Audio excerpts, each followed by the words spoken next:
And I ain't saying no homo. Ain't shit about me ever been homo. You think I'm sweet? We can go toe to toe, yo. I'm the Lord of the Rings. Niggas call me. Yo, this is your boy Chris B coming at y'all with another video. In fact, it's the first video of 2026. And we're going to be doing 4 movies this month. Every movie's a banger, and in my opinion, they all deserve 9s or more. You know what I mean? But the first movie we're going to be discussing is Showdown from 1993, starring Billy Blanks and Ken Scott. The second movie we're going to be talking about is Fist of Legend, starring Jet Li. A straight banger.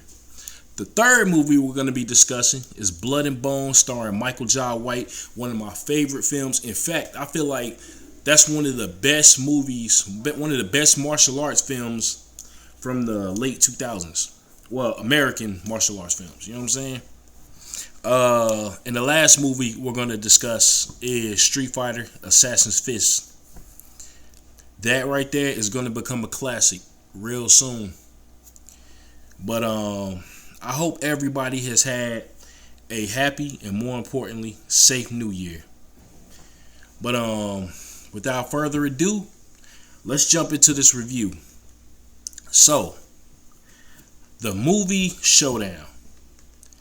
Now, a lot of people like to compare this movie to The Karate Kid, which, yes, it has the same type of, story.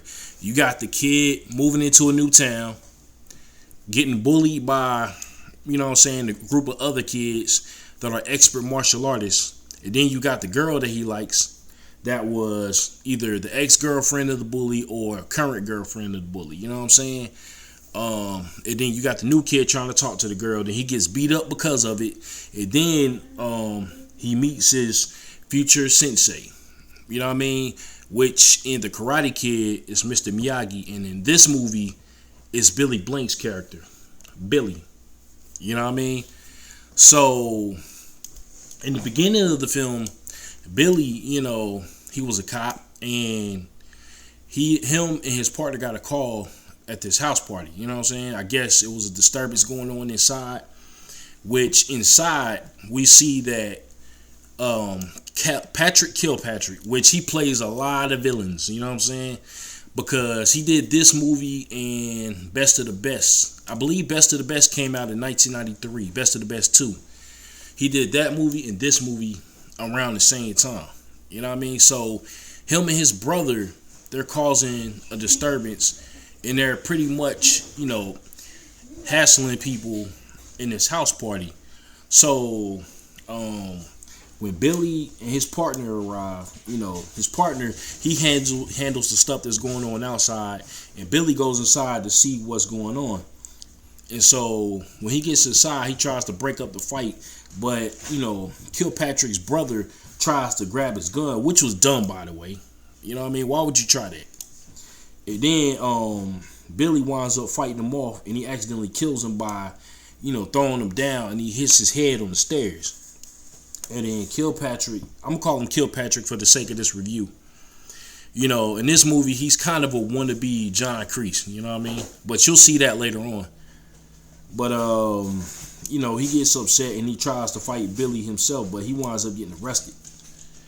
And so, after Billy discovers that he killed this kid, he quits the force because, it was getting to him and he was feeling too guilty. So 7 years has passed.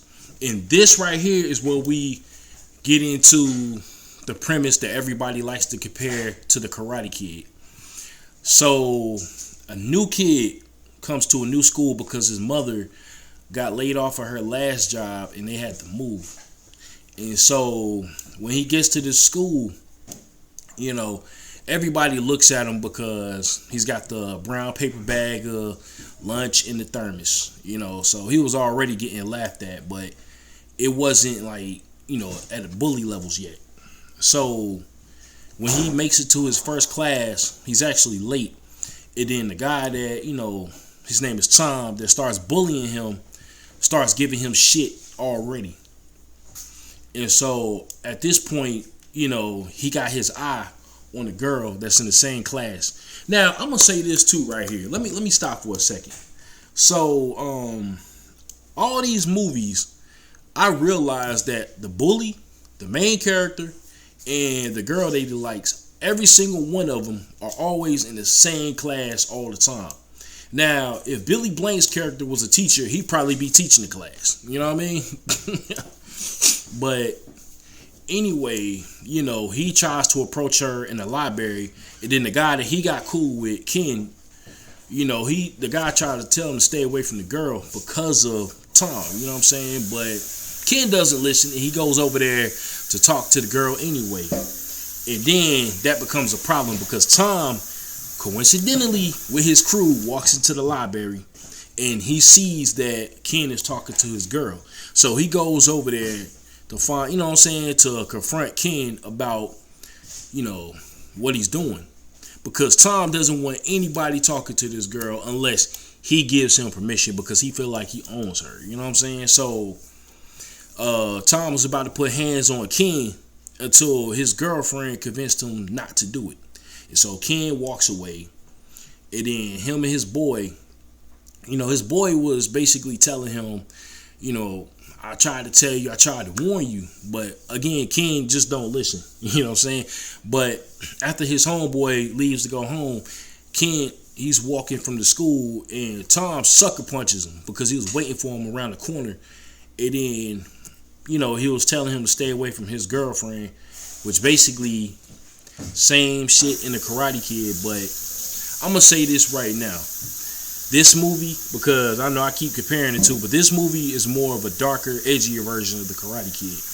And on another note, the two main actors, Ken Scott and Billy Blanks, they were actual martial artists. Ralph Macchio and Mr. Miyagi. They, they wasn't martial artists. Neither one of them. Mr. Miyagi had a double. You know what I'm saying? And Ralph Macchio, he had to learn, a little karate to do the movie. Pat Morita, you know what I'm saying? My boy, I can't believe I forgot his name, y'all. Pat Morita. But yeah, he had a stunt double in a lot of his scenes. And Ken Scott in this movie, you know what I'm saying? He was actually a stunt double himself. He did this. He was a stunt double for Raphael, I believe, in the first two Turtles movies, if I'm not mistaken.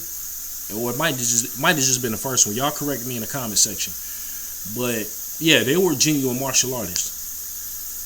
But anyway,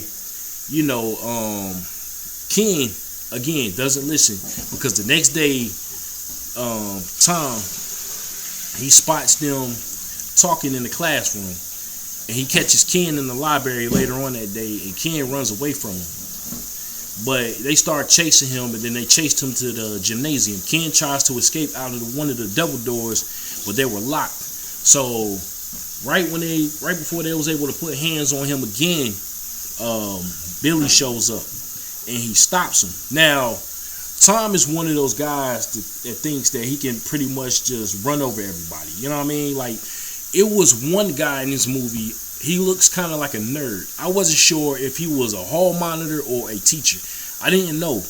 But, he kept telling them to get to class, but Tom kept punking him out. You know what I'm saying? So it was one scene, the scene where they was chasing Ken through the hallway. That same guy was standing in the hallway, and he was telling them to slow down, but he basically told them to fuck off. You know what I'm saying? Or where was Ken? And then the guy pointed in the direction that Ken ran into. You know what I'm saying? So I'm like, yo, come on, bro. You're supposed to be an authority figure. But anyway, like I said, they cornered him in the gym, and Billy shows up. And Billy winds up whooping both of their asses. Well, he technically didn't really put hands on them. They was kicking their own ass. You know what I mean? And so when Ken told Billy to stop, Billy, pretty much ran off because I guess he had a case of PTSD where he had accidentally killed the kid 7 years earlier. So we find out that he's actually a janitor now, working at this school. And so Ken later on that night, not later on that night, Ken, he actually meets up with Billy in the basement. And then they're talking things out because at this point, Billy got himself involved. And Ken knows it. So Ken is just trying to figure out what he's going to do because now Billy just made things worse for him. And the next day, he finds out that everybody thinks that he was the one that whooped both their asses, Tom and his homeboy. And this did not sit right with Tom. So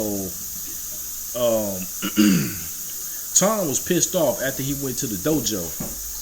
You know what I'm saying? He was sparring with one of the guys in there, and he was taking it too far. He was really hitting him too hard and all that. And so his sensei called him to his office. And because Tom, got beat up, his sensei, figured that he disgraced him in the dojo. And so he put hands on Tom. And he threatened to kill him. A student, mind you, a student. So the next day, Tom catches Ken once again, and the fight breaks out. But this time, Tom beats the ever-loving shit out of Ken. And after this, Billy decides to, help Tom by teaching him self-defense. But before any of that, it's a montage where basically he's, mopping the gym, cleaning toilets and all that. And then after all of that, his real training starts. So again, he runs into Tom, but he's not exactly, ready to fight him yet. So he's just dodging all of Tom's blows, but he winds up kicking him in the nuts though. You know what I'm saying? And then the woman who was working with Tom and his sensei at the gym tries to corrupt Ken. Tries to, give him a little bit of money and tries to have him fight for her. But, Ken was one of those, perfect students who just couldn't do wrong. You know what I mean? I mean, he was a flawed character in certain ways, but, he basically told her that I don't want your money and I can't do this because she took him to, an underground fight club where other students from the schools were fighting. You know what I'm saying? And so after this, we get into another montage where Billy is, teaching Ken actual techniques to defend himself. You know what I mean? And then now Ken is a beast at this point. And like I said, in real life, him and Billy Blanks are actual martial artists. You know what I'm saying? So you could tell that he was flopping the moves on purpose. Because I don't think he had to have much training to do this film. You know what I mean? So I'm actually, going on a little too long, so I'm just going to skip near the end. So it was a scene where Billy is in the school cleaning the auditorium, the stage in the auditorium, when some dudes broke in and they were trying to, get to him or whatever. Because Billy went downstairs into the basement to investigate. And so it was 3 guys that broke into the school. And so now he's fighting these 3. You know what I mean? He winds up getting stabbed. But, he comes out on top barely. And so the next day, the same woman that was trying to get Ken to fight for her pulls up next to him. And she tells him that, she knows that his mom was having a hard time trying to get a job, which I don't know how she was privy to that information, but Ken was telling her to back off or he was going to call the police. And she tells him that she's a very powerful woman, blase, the cliche thing. So it was a scene where this is Ken's girlfriend now. You know what I'm saying? So because she had left Tom hanging at the movies. Because at that point, he was taking it too far by telling her, yo, I control you, I own you, you don't talk to nobody unless I give them permission. And then she walked away. So that day at school, Tom catches up to her and he's basically telling her the same thing. You know what I'm saying? Like, you with me, you ain't with nobody else. Or he heard that she was with him and he winds up slapping him. And so Ken had enough of his shit. And so a fight was about to break out with them again. But it was broken up. So they decided to schedule a fight, to set up a fight at Tom's dojo. And so, you know, at this point, Ken finally agrees to fight him officially. And the day of the fight comes. And when they're fighting, you know, at the beginning, you know, Ken is not throwing any punches or nothing. He just keeps dodging. And so Tom, he winds up getting hit first when Ken finally decides to land a strike. So he hits Tom. And then after that, that's it. Like, Tom, it was a one-sided fight for a minute. You know what I'm saying? Tom was whooping his ass. And then that's when Billy shows up.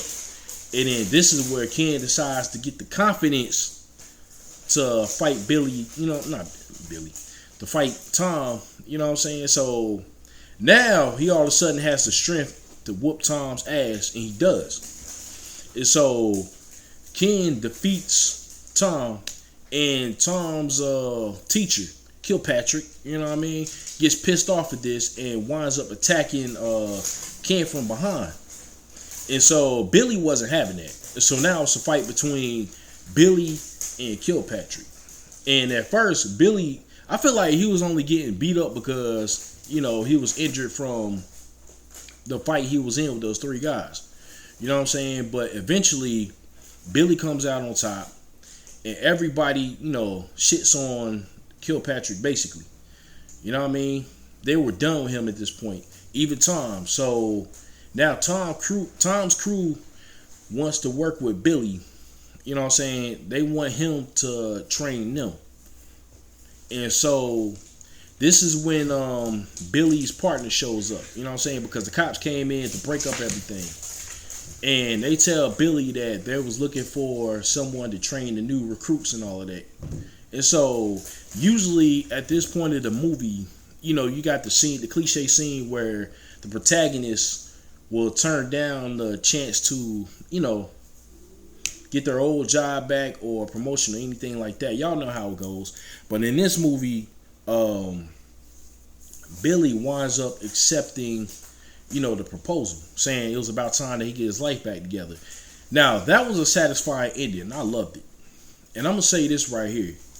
This movie, the martial arts choreography, the acting could have used a little work. You know what I'm saying? I'll say that. But the martial arts choreography, the story, and everything like that was freaking amazing. You know what I'm saying? I don't care what nobody say.